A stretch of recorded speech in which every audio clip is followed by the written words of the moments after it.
आज आम्ही या ठिकाणी निवडणूक प्रक्रियेसंदर्भातले काही माहिती विचारायला या ठिकाणी आलो होतो। त्या संदर्भातले आमचे निवडणूक प्रक्रियेतली जे अधिकारी या ठिकाणी नेमणूक झालेले आहे त्यांच्याशी सर्व आमची त्याची विचार चर्चा झाली आहे।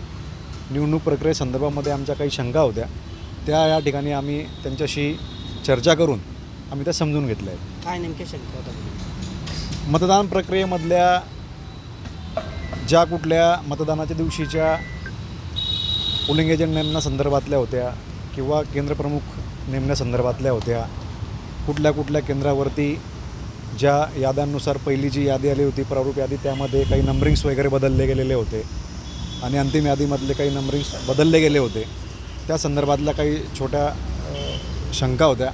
त्या सर्व आज या ठिकाणी आम्ही विचारून त्या नंबरिंग्स वगैरे घेतले आणि त्या ठिकाणी मतदानाच्या दिवशीच्या सर्व प्रोसेस आणि ती प्रक्रिया या ठिकाणी आम्ही आज समजून घेतलेली आहे। तो उमेदवाराच्या अनुक्रमांकासंदर्भात पण आपली काही शंका होती काय?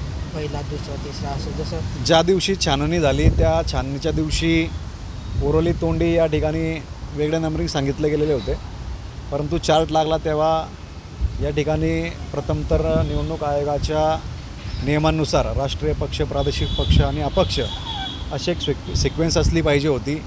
त्यानुसारच आतापर्यंतच्या निवडणुकींमधल्या सिक्वेन्स ह्या बघितल्या गेलेल्या आहे, परंतु या ठिकाणी त्यांनी सांगितलं की अल्फाबेटिकली या ठिकाणी उमेदवारांच्या नावानुसार ही अनुक्रमांक दिले गेलेले आहेत आणि त्यानुसार आमच्या शिवसेना उद्धव बाळासाहेब ठाकरे पक्षाचे शरद भाऊ तायडे यांना या ठिकाणी अनुक्रमांक 1 हा मिळालेला आहे। त्याच्या संदर्भात शंका तुमची जी होती त्याचं निरसन झालं आहे का? हो, आम्ही त्या संदर्भात चर्चा केली संबंधित अधिकाऱ्यांशी आणि त्यांनी आम्हाला त्या ठिकाणी हे सर्व अशा पद्धतीने आहे म्हणून समजावून सांगितलं।